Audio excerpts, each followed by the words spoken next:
سلام، وقت شما بخیر. به مجموعه خبری امروز از اداره تحقیقاتی و نشراتی اوروج خوش آمدید. در آغاز سرخط خبرها. ورود یک هیئت ازبکستانی به سرپرستی معین وزارت زراعت آن کشور به کابل. دیدار سفیر ترکیه در کابل در رأس یک هیئت از موزیم ملی افغانستان. و تیراندازی در یک گرد همایی خانوادگی در شهر استاکتون در شمال ایالت کالیفرنیا. امروز یکشنبه 9 ماه قوس سال 1404 خورشیدی در ادامه مشروع خبرها. یک هیئت ازبکستانی به سرپرستی معینت وزارت زراعت آن کشور وارد کابل شد.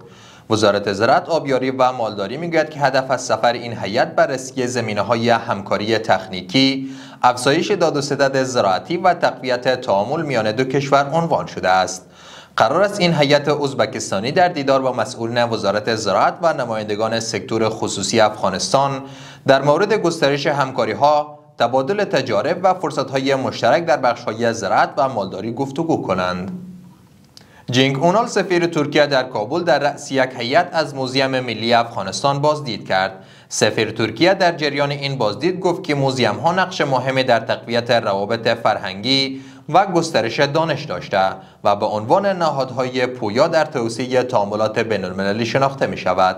آقای اونال و هیئت همراهش از آثار تاریخی، فرهنگی و نمایشگاه‌های مختلف موزیم دیدن کرده است. از سوی هم مولوی صبغت الله عابد، رئیس موزیم ملی، نقش این موزیم را در نگهداری هزاران آثار ارزشمند تاریخی و فرهنگی برجسته عنوان کرده است.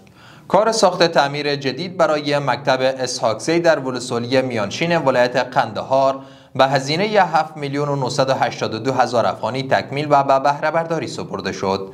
ریاست اطلاعات و فرهنگ قندهار میگوید که این تعمیر با 6 صنف درسی، اتاق اداری، سیستم برق و آب و دیگر امکانات ساخته شده است. و در اخیر رسانه‌های آمریکایی گزارش دادند که در پی تیراندازی در یک گرد همایی خانوادگی در شهر استاکتون در شمال ایالت کالیفرنیا دست کم 4 تن کشته و 10 تن دیگر زخمی شدند. مقام‌های ایالتی اعلام کرده که این تیراندازی در یک سالن ضیافت رخ داده و نوجوانان نیز شامل قربانیان می باشد. جهان سپاس از توجه و همراهیتان. برای تازه ترین های افغانستان، منطقه و جهان سری بزنید به صفحات اجتماعی ما در تلگرام، واتساپ و اکس.